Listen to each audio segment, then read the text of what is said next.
पहला प्रश्न, भगवान, एक ही आरजू है कि इस खोपड़ी से कैसे मुक्ति हो जाए। आपकी शरण आया हूं।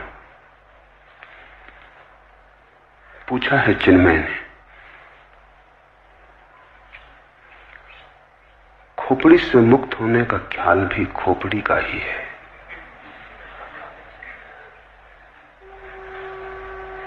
मुक्त होने की जब तक आकांक्षा है तब तक मुक्ति संभव नहीं, क्योंकि आकांक्षा मात्र ही, आकांक्षा की अभीप्सा मन का ही जाल और खेल है। मन संसार ही नहीं बनाता, मन मोक्ष भी बनाता है, और जिसने ये जान लिया वही मुक्त हो गया। साधारणतः ऐसा लगता है मन ने बनाया है संसार, तो हम मन से मुक्त हो जाएं तो मुक्त हो जाएंगे। वहीं भूल हो गई, वहीं मन ने फिर धोखा दिया, फिर मन ने चाल चली, फिर मन ने जाल फेंका, फिर तुम उलझे, फिर नया संसार बना। मोक्ष भी संसार बन जाता है। संसार का अर्थ क्या है? जो उलझा ले। संसार का अर्थ क्या है? जो अपेक्षा बन जाए, वासना बन जाए। संसार का अर्थ क्या है? जो तुम्हारा भविष्य बन जाए। जिसके सहारे और जिसके आश्रय और जिसकी आशा में तुम जीने लगो, वही संसार है। दुकान पर बैठे हो, इससे संसार में हो। मंदिर में बैठ जाओगे, संसार के बाहर हो जाओगे। इतनी सस्ती बातों में मत पड़ जाना। काश इतना आसान होता, तब तो कुछ उलझन न थी। दुकान में संसार नहीं है और न मंदिर में संसार से मुक्ति है। अपेक्षा में, आकांक्षा में, आशा में संसार है, सपने में संसार है। तो तुम मोक्ष का सपना देखो तो भी संसार में हो।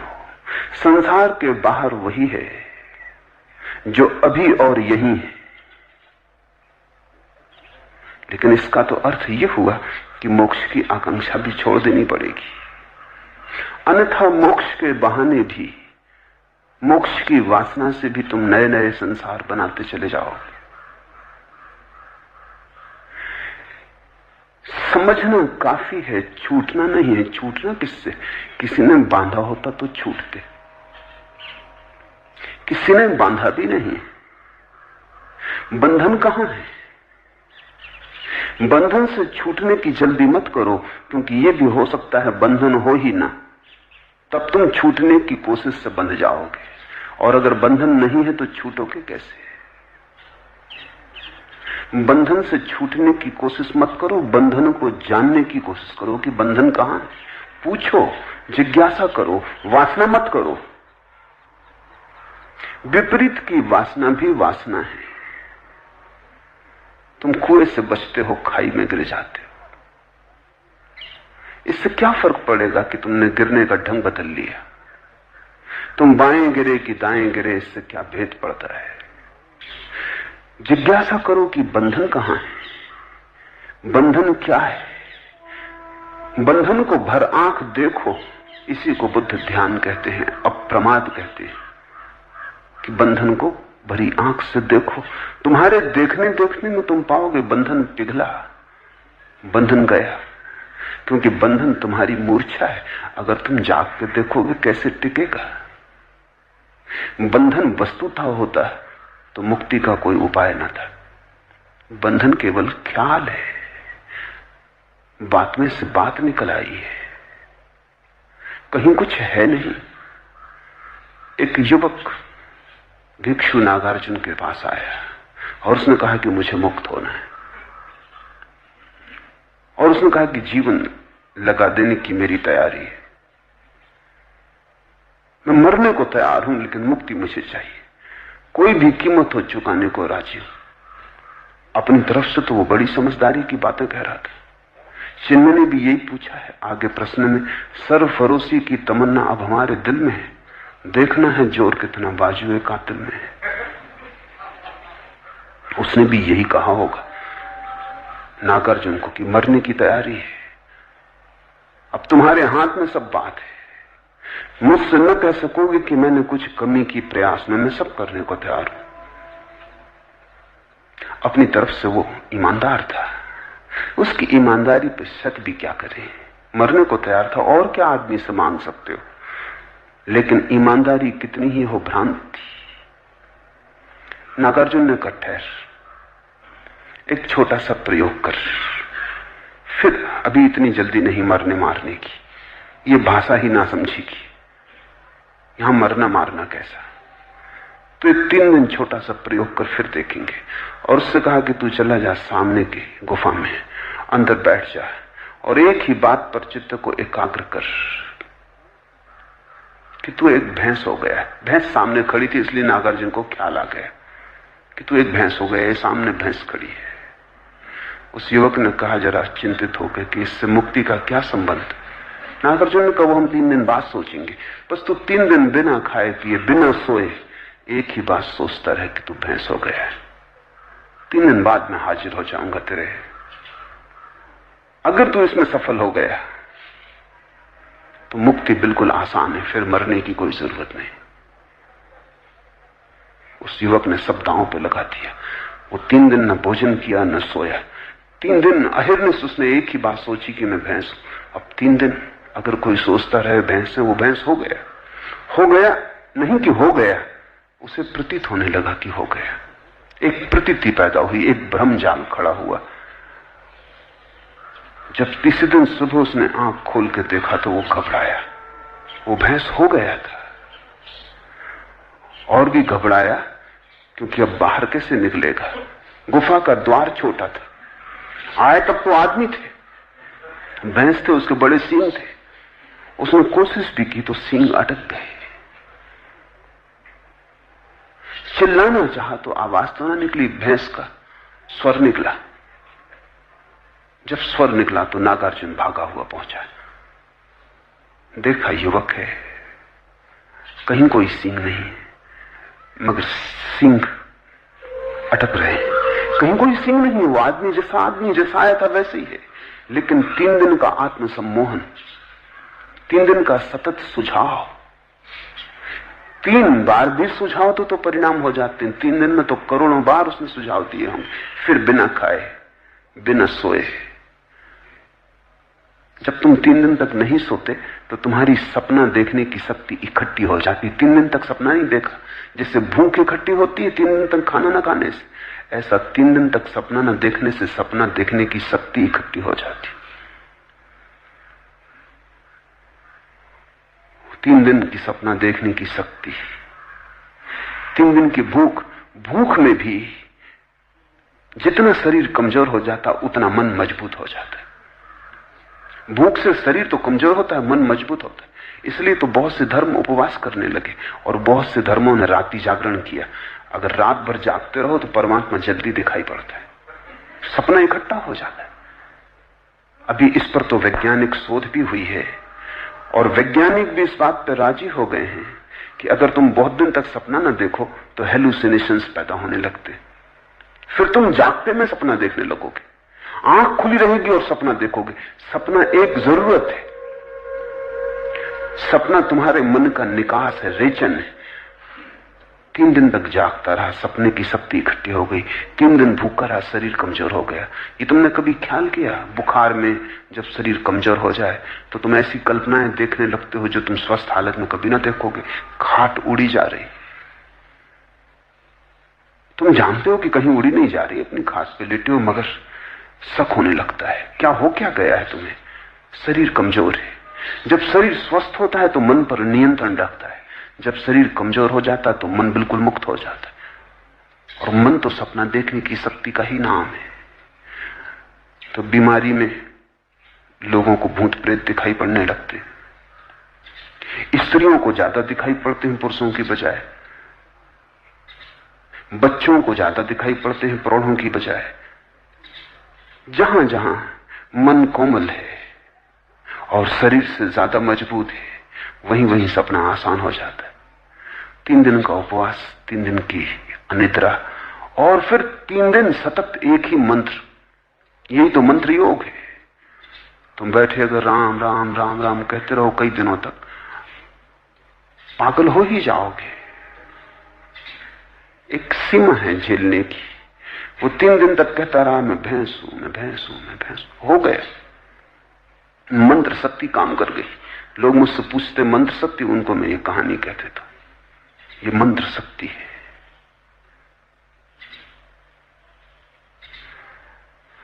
नागार्जुन द्वार पर खड़ा हंसने लगा। वो युवक बहुत शर्मिंदा भी हुआ और उसने कहा लेकिन आप हंसे, ये बात जस्ती नहीं। तुम्हारे ही बताए उपायों को मान के मैं फंस गया, अब मुझे निकालो। सींग बड़े, द्वार से निकलते नहीं बनता, और मैं भूखा भी हूं, नींद भी सता रही है। नागार्जुन उसके पास गया, उसे जोर से हिलाया तो थोड़ा वो तंद्रा से जागा तो उसने देखा सींग भी नदारत है, भैंस भी कहीं नहीं। वो भी हंसने लगा। नागार्जुन ने कहा बस यही मुक्ति का सूत्र है। संसार तेरा बनाया हुआ है, कल्पित है। संसार को छोड़ना नहीं है, जाग के देखना है। इसलिए जिन्होंने तुमसे कहा कि संसार छोड़ो, उन्होंने तुम्हें मोक्ष में उलझा दिया। मैं तुम्हें संसार छोड़ने को इसलिए नहीं कह रहा हूं। छोड़ने की बात ही भ्रांत है। जो है ही नहीं उसे छोड़ोगे कैसे? छोड़ोगे तो भूल में पड़ोगे। जो नहीं है उसे देख लेना, जान लेना कि वो नहीं है, मुक्त हो जाना है। इसलिए बुद्ध ने कहा असत्य को असत्य की तरह देख लेना मोक्ष है, असार को असार की तरह देख लेना मोक्ष है। सारा राज देख लेने में ये तो पूछो ही मत कि खोपड़ी से कैसे मुक्ति हो जाए। ये कौन है जो पूछ रहा है? ये खोपड़ी ही है जो पूछ रही है। अगर इस खोपड़ी की बात मान के चले तो इससे तुम कभी मुक्त ना हो पाओगे। जाग के देखो कौन पूछता है, गौर से सुनो कौन प्रश्न उठाता है। ये कौन है जो मुक्त होना चाहता है? क्यों मुक्त होना चाहता है? बंधन कहां है? और जिसने भी जाग के देखा वो हंसने लगा, क्योंकि बंधन उसने कभी पाए नहीं। जागने में कोई बंधन नहीं। इसलिए बुद्ध चिल्ला चिल्ला के कहते हैं प्रमाद में मत जियो, अप्रमाद जागो, होश में आ जाओ। और तुम कहीं भी गए नहीं हो, तुम वही हो जहां तुम्हें होना चाहिए। भैंस तुम कभी हुए नहीं, तुम वही हो जो तुम हो, तुम परमात्मा हो। इससे तुम रत्ती भर यहां वहां न हो सकते हो, न होने का कोई उपाय है। हां, तुम भ्रांति में रह सकते हो। तुम अपने को जो चाहे समझ लो।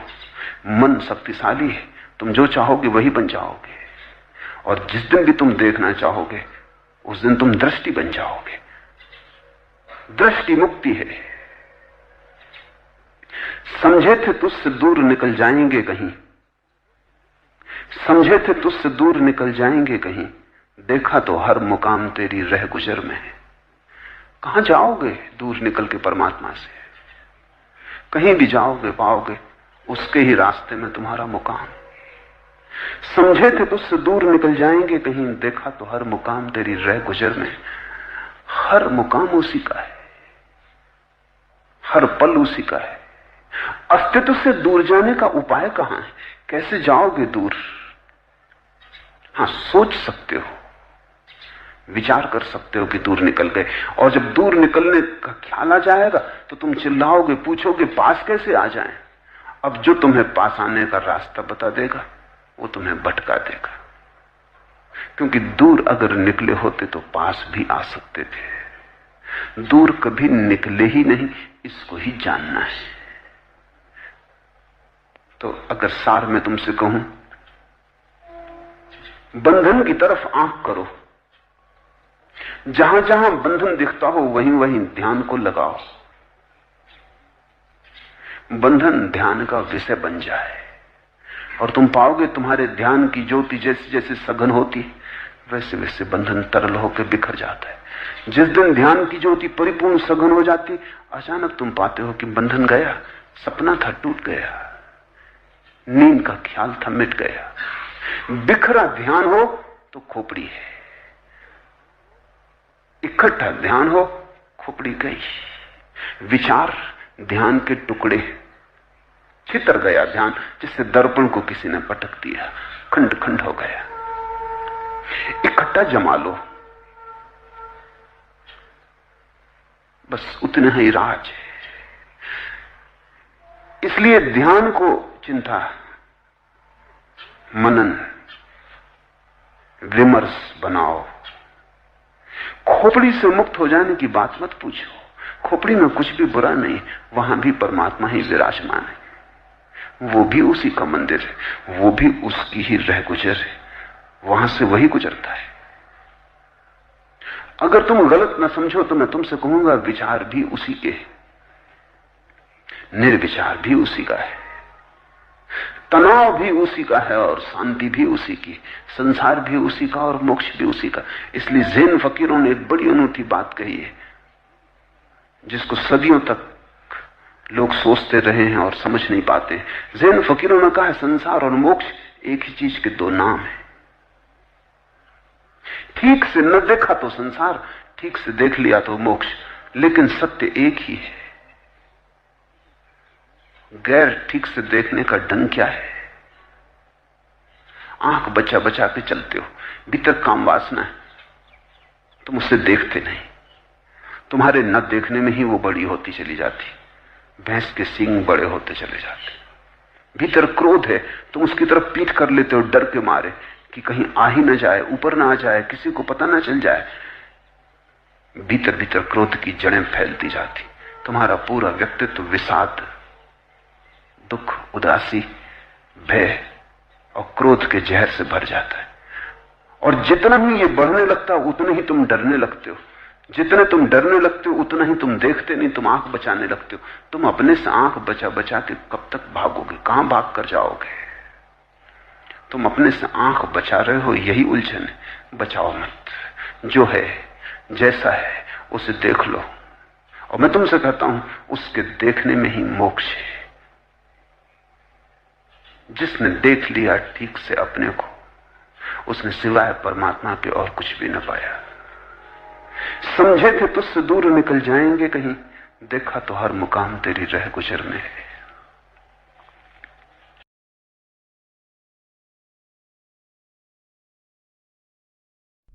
Thanks. Like and subscribe. Like and subscribe. Like and subscribe. Like, comment, share. Like and subscribe. Like, comment, share. Like and subscribe. Like, comment, share. Like and subscribe. Like, comment, share. Please retweet.